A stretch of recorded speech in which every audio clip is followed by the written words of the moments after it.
બદલાતા કુટુંબો.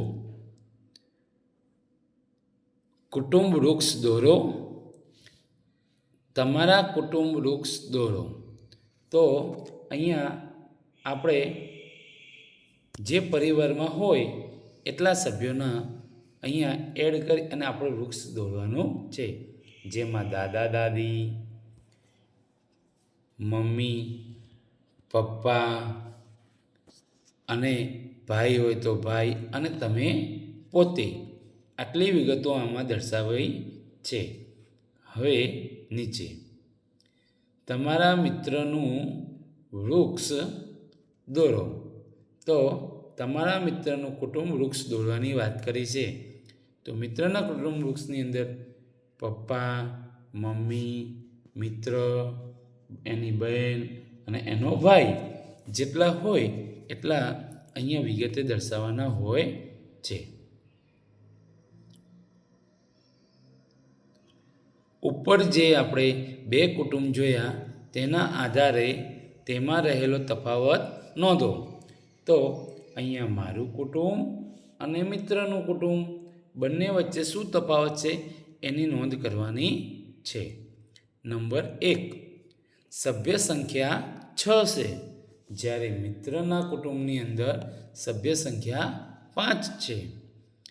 નંબર 2, મારા કુટુંબમાં દાદા દાદી છે અને મિત્રના કુટુંબમાં દાદા દાદી નથી.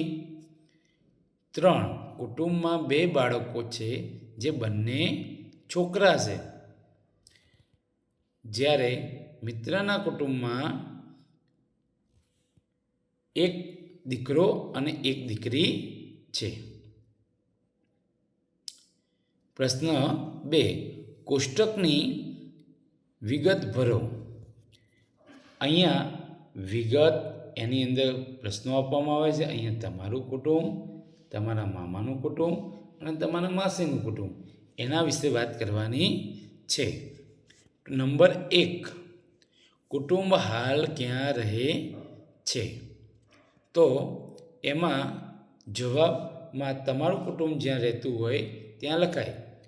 જામનગર, તમારા મામાનું કુટુંબ ભાવનગર અને માસીનું કુટુંબ ગોંડલ. ત્યાર પછી છેલ્લા કેટલા વર્ષોથી ત્યાં રહે છે? તો હવે તમારું કુટુંબ 7 વર્ષ, મામાનું કુટુંબ 20 વર્ષ અને માસીનું કુટુંબ 10 વર્ષ. 10 વર્ષ પહેલાં તે કુટુંબ ક્યાં રહેતું હતું? કાલાવાડ, ભાવનગર અને ગોંડલ. આજે કુટુંબમાં કેટલા સભ્યો છે? તો 6 સભ્યો, 7 સભ્યો અને 6 સભ્યો. 10 વર્ષ પહેલાં કુટુંબમાં કેટલા સભ્યો હતા? તો અહીંયા તમારા જે કુટુંબમાં હોય તેની વિગતો ભરવાની. જેમ કે 4 સભ્યો, મામાના કુટુંબમાં 4 સભ્યો અને માસીના કુટુંબમાં 3 સભ્યો. કુટુંબમાં છેલ્લા 10 વર્ષમાં ફેરફાર થવાના કારણો: બાળકોનો જન્મ થવાથી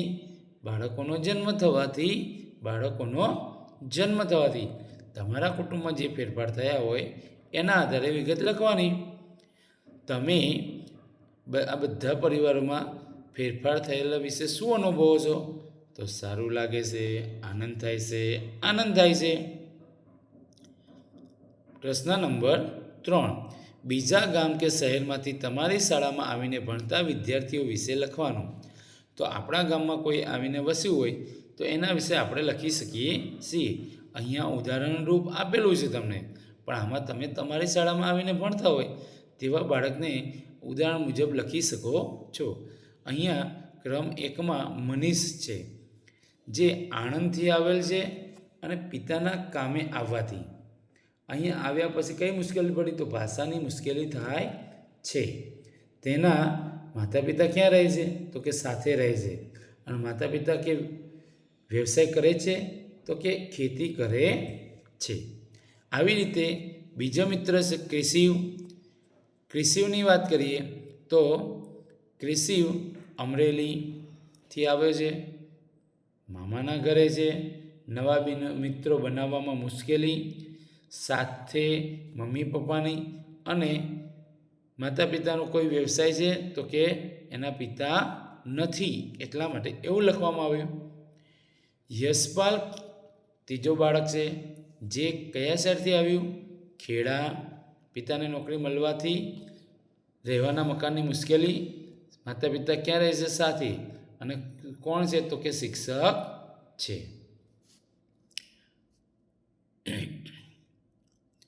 નીચે જુદી જુદી પરિસ્થિતિઓ આપેલી છે તે કુટુંબમાં કેવા ફેરફારો થશે તે જણાવો. નંબર 1, કમલેશના લગ્ન મીના સાથે થતાં કમલેશના કુટુંબમાં થતો ફેરફાર. તો કમલેશના લગ્ન મીના સાથે થતાં કમલેશના કુટુંબમાં એક સભ્યનો વધારો થશે. નંબર 2, મહેન્દ્રના લગ્ન સીતા સાથે થતાં સીતાના પરિવારમાં થતો ફેરફાર. સીતાના પરિવારમાં એક સભ્યનો ઘટાડો થશે.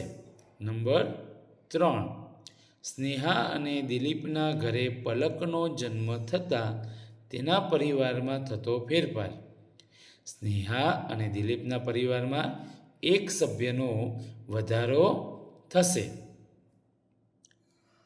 પ્રશ્ન 5, એક વિદ્યાર્થી શાળા બદલવાની થાય તો શું મુશ્કેલી પડે?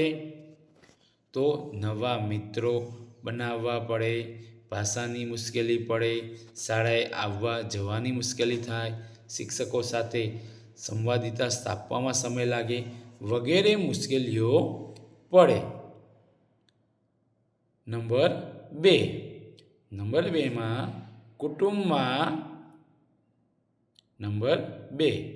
કુટુંબમાં ફેરફાર કેમ થતા હશે? લગ્નના લીધે, મરણ થવાથી, નોકરીમાં બદલી થતાં, કાયમી વસવાટ બદલતા વગેરે કારણોથી ફેરફાર થતા હોય છે. નંબર 3, છેલ્લા 5 વર્ષમાં તમારા કુટુંબમાં કયા કયા ફેરફાર થયેલ? તો છેલ્લા 5 વર્ષમાં મારા કાકાના લગ્ન થવાથી એક સભ્યનો વધારો થયો હતો, પણ ફોઈના લગ્ન થવાથી સંખ્યા હતી તેની તે જ થઈ ગઈ. નંબર 4, નોકરીને કારણે કોઈની બદલી થાય તો તેના પરિવારને કેવી મુશ્કેલી પડે? નવી જગ્યાએ રહેવામાં મુશ્કેલી, બાળકોના શિક્ષણની મુશ્કેલી, નવું મકાન શોધવાની મુશ્કેલી વગેરે મુશ્કેલી પડે છે. નંબર 5, તમારા પરિવારના કોઈ સભ્ય તમારાથી થોડા સમય માટે દૂર જાય તો તમને કેવો અનુભવ થાય? મારા પરિવારના કોઈ સભ્ય મારાથી દૂર થાય તો મને બિલકુલ ગમતું નથી. હું તેમને સતત યાદ કરું છું અને રડ્યા કરતો હોઉં છું. નંબર 6, છેલ્લા 10 વર્ષમાં તમારા અને તમારા મામાના કુટુંબમાં આવેલા ફેરફાર જણાવો. અમારા કુટુંબમાં કાકાના લગ્ન થવાથી એક સભ્યનો વધારો થયો. મામાના કુટુંબમાં માસીના લગ્ન થવાથી એક સભ્યનો ઘટાડો થયો. નંબર 6, વિધાનોને સાચા કે ખોટાની કરી દર્શાવો. પહેલું, રમેશના લગ્ન થતાં તેના પરિવારમાં સભ્ય સંખ્યા વધશે. સાચું. નંબર 2, કોઈના ઘરે તેના પરિવારના સભ્યનું મૃત્યુ થાય તો કુટુંબની સંખ્યા વધશે. ખોટું. જીયાના લગ્ન થતાં તેના પપ્પાના કુટુંબમાં સભ્ય સંખ્યા વધશે. ખોટું. 5મું વિધાન, વારંવાર શાળા બદલતા વિદ્યાર્થીને મુશ્કેલી પડે છે. સાચું. અને 5મું વિધાન, રુસ્તમ અને રેહાનાના ઘરે બાળકનો જન્મ થતાં પરિવારમાં સભ્યો વધશે. સાચું. પ્રશ્ન નંબર 7, ખોટા શબ્દ શેકી નાખો. એમાં નંબર 1, આદિત્યના લગ્ન થતાં તેના પરિવારમાં સભ્યોની સંખ્યા વધશે. પ્રીતિના લગ્ન થતાં તેના પરિવારમાં સભ્યોની સંખ્યા ઘટશે. રમેશ અને નયનના ઘરે બાળકનો જન્મ થતાં તેના પરિવારમાં સભ્યોની સંખ્યા વધશે. અને ચોથું, કોઈનું પરિવારમાં મૃત્યુ થાય ત્યારે સભ્યોની સંખ્યા ઘટે છે. પ્રશ્ન નંબર 8. આપેલા વિકલ્પોમાંથી સાચો વિકલ્પ શોધીને ખાનામાં લખો. એમાં નંબર 1, હિના અને હરેશના લગ્ન થતાં તેના પરિવારમાં શું ફેરફાર થશે? હિનાના પરિવારના સભ્યોની સંખ્યા ઘટશે. હરેશના પરિવારમાં સભ્યોની સંખ્યા વધશે. તો એ અને બી બંને. તો સાચો જવાબ સી આવશે. નેહા અને મનીષના ઘરે બાળકનો જન્મ થતાં તેમના પરિવારમાં શું ફેરફાર થશે? તો પરિવારમાં સભ્યોની સંખ્યા ઘટશે? ના. પરિવારમાં સભ્યોની સંખ્યા વધશે. સી, એ અને બી બંને. અને ડી, પરિવારમાં કોઈ જ ફેરફાર થશે નહીં. તો પરિવારમાં શું ફેરફાર જોવા મળે? તો નેહા અને મનીષાના ઘરે બાળકનો જન્મ થાય તો પરિવારમાં સભ્યોની સંખ્યા વધશે. એટલે જવાબ આવશે બી. જવાબ આવશે બી. ત્રીજું, કઈ પરિસ્થિતિમાં તમારા પરિવારમાં સભ્યોની સંખ્યા વધશે? તો એમાં પરિવારમાં બાળકનો જન્મ થવાથી તો પણ વધે. પરિવારમાં કોઈ પુરુષના લગ્ન થવાથી તો પણ વધે. પરિવારના સભ્યની બદલી થવાથી તો ઘટે. તો સાચો જવાબ આવે ડી, એ અને બી બંને.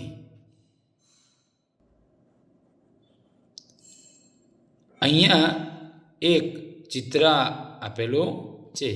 ચિત્રનું આપણે અવલોકન કરીએ તો એકમાં બીમાર હોય એવું લાગે છે? તો કે ના, અહીંયા એક બાળકનો જન્મ થયો છે અને અહીંયા લગ્ન થયા છે. એટલે કે ચિત્ર એકમાં બાળકનો જન્મ છે અને ચિત્ર બેમાં વરરાજાનો પરિવાર છે.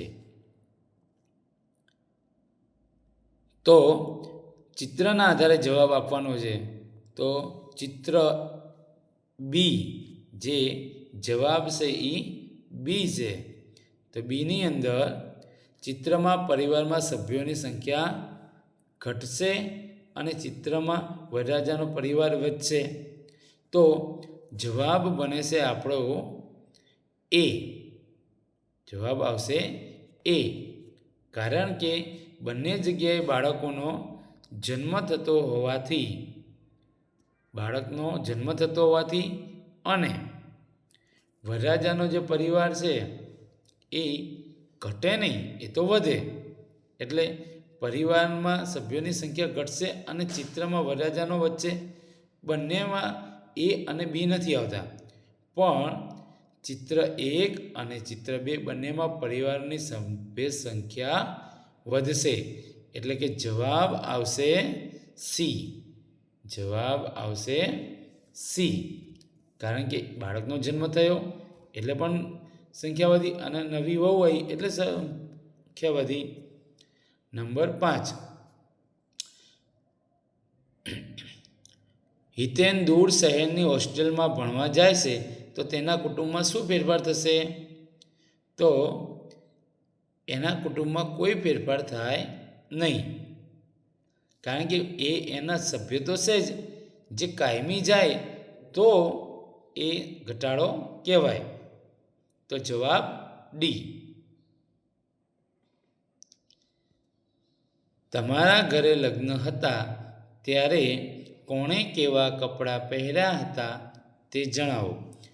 તો વરે શેરવાની પહેરી હતી, વધુએ ચણિયાચોળી, પિતાએ સૂટ બૂટ, માતા પટોળું, તમે સૂટ અને તમારા ભાઈ બહેને પ્લેઝર અને કુર્તો આવું આપણે ઉદાહરણ રૂપ લખી શકીએ છીએ.